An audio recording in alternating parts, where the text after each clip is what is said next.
My presentation is devoted to comparison of acculturation outcomes among Russian minority and native majority in Estonia and Norway. Actually, Mariana, can you make here also picture larger? Here you have small picture. No. Here is it okay? Yeah. Okay. Okay. Yes. Then probably I'll be sitting like that. Yeah. No. Okay. Yeah. Okay. No problem. So my presentation will be divided into 3 sections. First section is introduction to the DEMA project. It is determinants of inclusive migrant acculturation. Second section will be devoted to theory behind the DEMA project, and third section will be devoted to empirical results, comparison of Norway and Estonia along most important adaptation outcomes. So these 3 presentations make together one whole. My introduction as well as my talk about theory will hold also in the second and third presentation. So, short technical introduction. We started 3 years ago. Right now we are finalizing our project. We are preparing a book prospectus for Cambridge University Press. Here you see the Estonian team, altogether 9 persons in different times during 3 years, and our Norwegian partners are David, Valeria, and Arseni. So, first of all, objectives of this research project. Our objective is to compare acculturation processes and outcomes in among Russians and native majority in Estonia and Norway. On the one hand, we are contributing to a larger international project, MIRIPS. John Berry was talking about MIRIPS project and results. At the same time, DEMA project aimed to expand the psychological model of Berry and to engage also, to introduce also a sociological field theoretical model. The intention to do that came from the fact that actually we have been doing research along the model of very many years, and we have figured out that this model does not work very well in Estonia. And the obvious reason is that Estonian society is a very polarized society.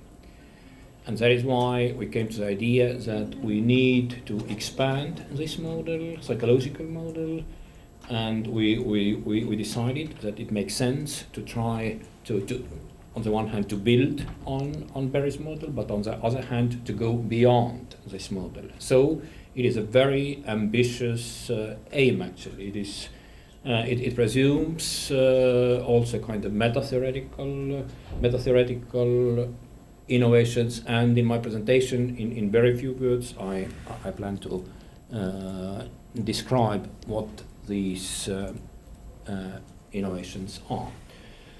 Now, just introductory remark about samples. We did in Estonia national representative sample 100 persons, in Norway 750, 500 Norwegians and 250 Russians.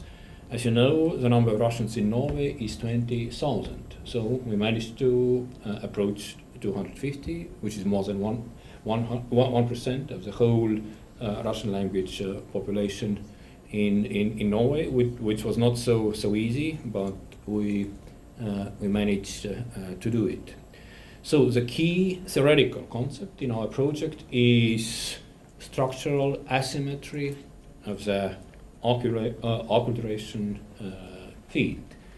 Asymmetry means like social inequality. The key point is that hierarchy is built into social functioning, particularly in intercultural relation. It plays a very important point, and our claim is that we need to take it into account.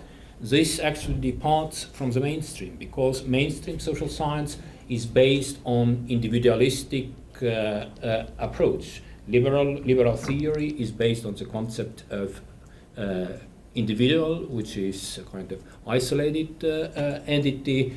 Our approach is much more relational. We start from the concept of social interaction, and our basic claim is that in social interaction you very often find structural asymmetry, structural inequality.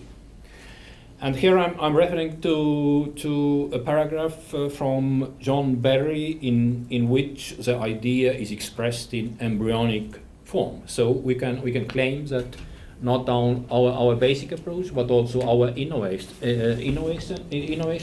is in a sense based on John's work, but we also claim that we go beyond in respect of operationalization and measurement of phenomena. And what is said in this paragraph is that integration actually means different things for majority group and minority group. I think it is extremely important point to take into account. This illustrates that society is in a sense asymmetrical. Asymmetry is actually a key feature in nature. It's a key feature in human functioning. It's a key feature in social functioning. Our claim in the DEMA project is that this notion has not been taken into account enough. And what we try to do is to introduce this notion into intercultural research. Now, as I said, what we are doing is theoretical innovation. In order to be successful doing theoretical innovation, you need to go to very basics. You need to go to the meta-theoretical issues. You need to go to the understanding what is research objects, your research object. Usually, we do not problematize what is your research object. We just, see institutions, we see people, we see groups, etc. We get data from our surveys, and we do not problematize the meaning or what this data is. Here, actually, you see three very different definitions of research objects, and this is just to illustrate what exactly we are doing in DEMA project. And of course the subject is intercultural relations, and now the question is, if your subject is intercultural relations, what exactly is your research object?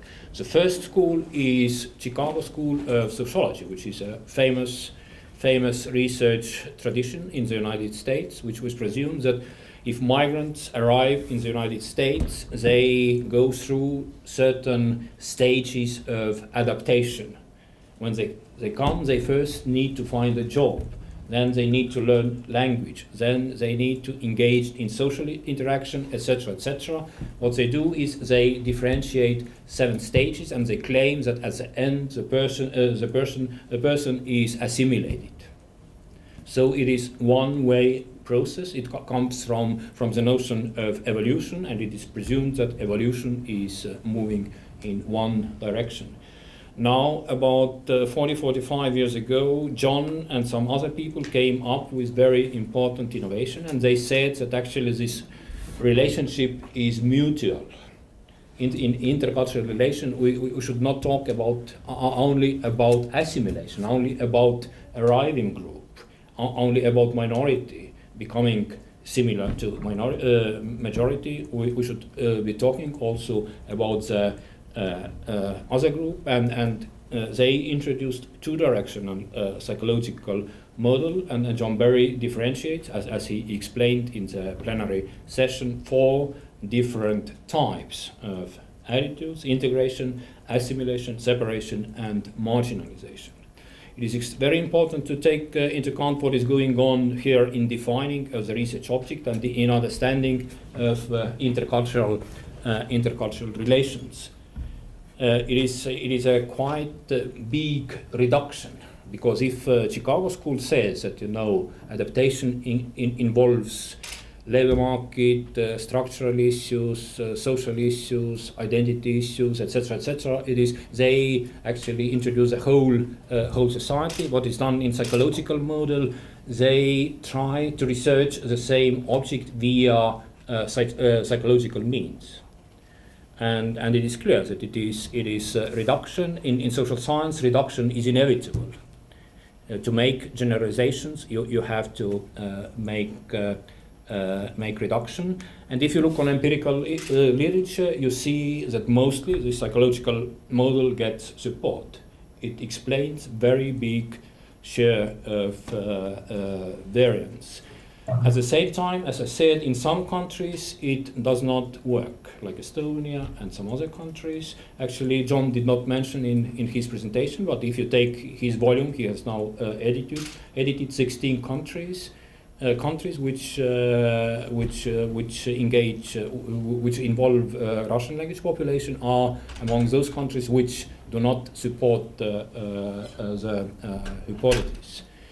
So, and now if you look on DEMA project, our research object definition of research object is social boundary construction, which again represents certain reduction, but which reintroduces into the study social phenomena. Because if you look on psychological model, it says that of course social phenomena exist, but they exist in the background. They are external background having impact on integration processes. In psychological model, the concept of integration is defined very technically, very precisely. It is 2 dimensions, and along these 2 dimensions, if we take the presentation, for example, of the Turkish professor, a professor in the panel, his definition actually was much larger, because he was also talking about, for example, structural integration, which engage labor market as a kind of essence of integration issues. So, and in the next slide, it is the last theoretical slide. Then I go to empirical issues. Here, I just try to explain what is the meaning of boundary construction. This figure comes from famous political scientist Charles Tilly, and it represents a field theoretical approach. It claims that we should conceptualize society in the terms of field and subject positions in the field. Let us say that this field is Estonian society. In Estonian society, we have 2 big subject positions, or blocks, as we call it, X and Y. Let's say Estonians and Russian language population, and they interact across boundaries. They construct mutual relationship using various narratives about history, about labor market inequality, etc., etc. Next claim is that we should engage also the second level, the level of so-called segments, which means that both among Estonians and among Russians there are subgroups. They are not homogeneous groups.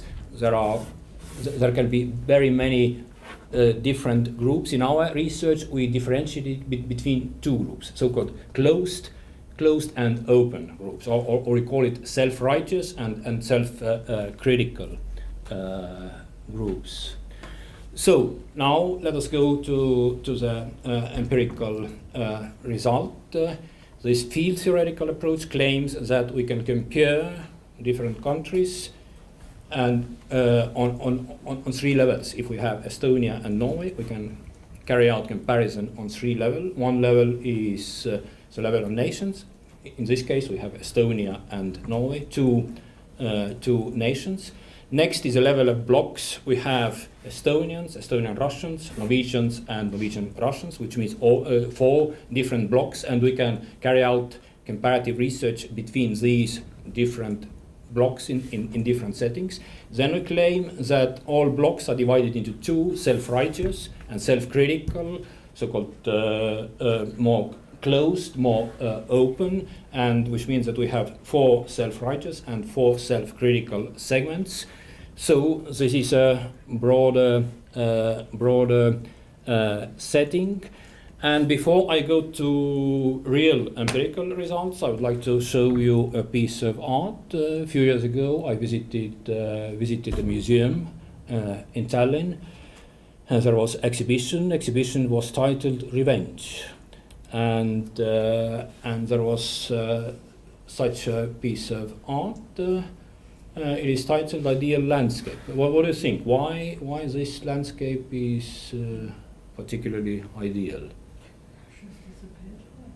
Yeah, exactly. There is no Russia. Probably this artist tries to learn about Estonian fears, threat perceptions, subconscious. Probably he didn't mean that Estonians are particularly, like fishing or something. Happy to have big ocean, to be able to go to fish. It is something else. But of course. If it comes to intercultural relations, this kind of subconscious is not particularly helpful.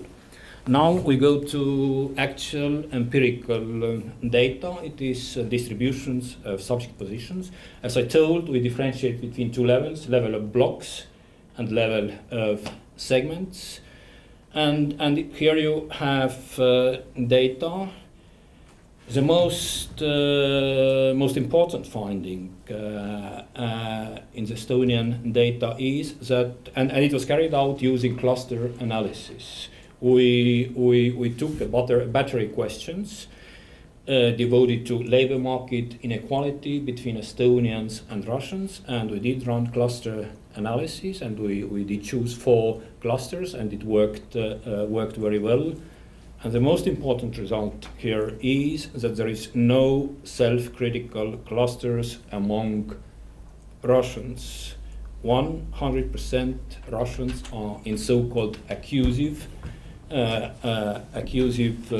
cluster, which is extremely important information about the context in Estonia, because if a group is pushed into a corner, it is very difficult to be open-minded. This just then indicates that Russians in Estonia feel that they are pushed into the corner. Yeah.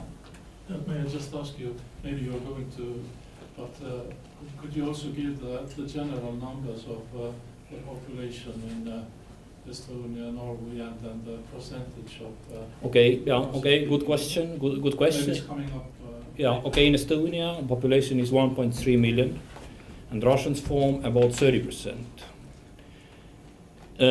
Norway is of course very different. In Norway, number of Russians is 20,000.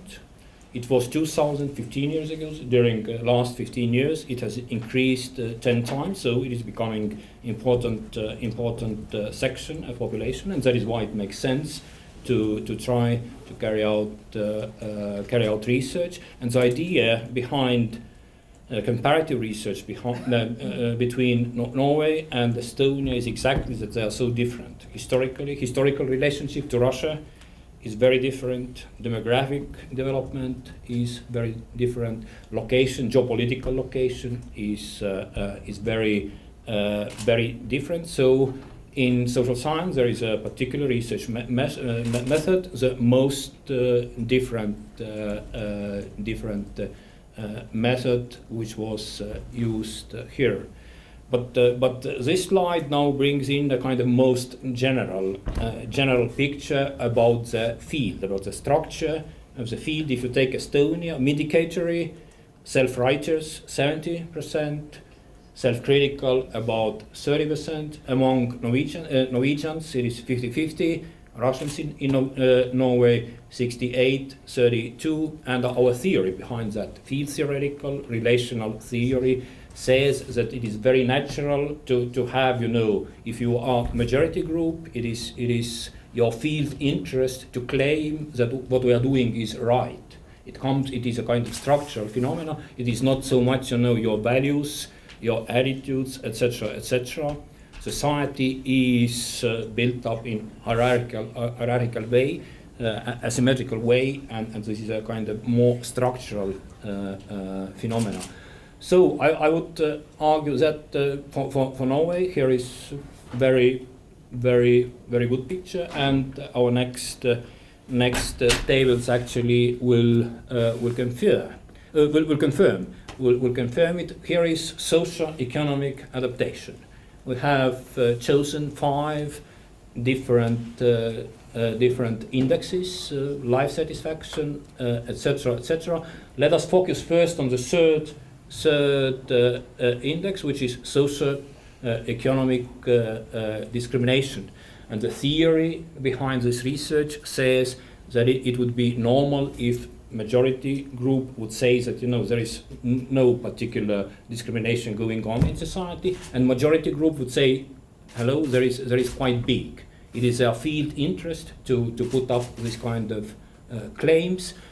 And most surprising result in our research is Norway, Norwegians and Norwegian Russians. Please have a look. And yeah, I should also explain that it is means in 5-point scale, from 1 to 5, which means that 2.5 is middle, and up is supportive, and less is not supportive.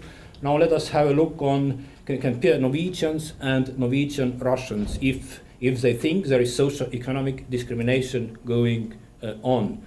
In case of Norwegian, it is even higher as compared to Russians in Norway, which is a very big anomaly from theoretical point of view, because theory predicts vice versa.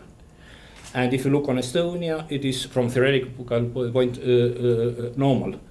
In case of Estonian Russians, it is about 4 in the 5-point scale, perceive that there is discrimination. Among Estonians, it is in the medium level, about 2.5.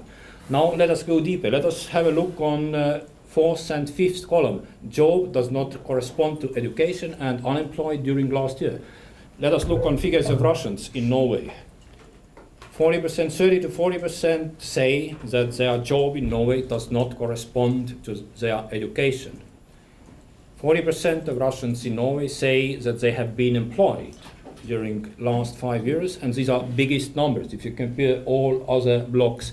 And at the same time, they are very satisfied with their life. They say that their family socio-economic situation is even better if you compare Norwegians. In case of Norwegians, it is 66, 75. In case of Russians in Norway, it is 75, 80, 86. This is extremely interesting phenomenon, which of course can be explained by very many factors. Russians in Norway just came during last 15 years, so probably their comparative reference is not Norwegians but Russians in Russia.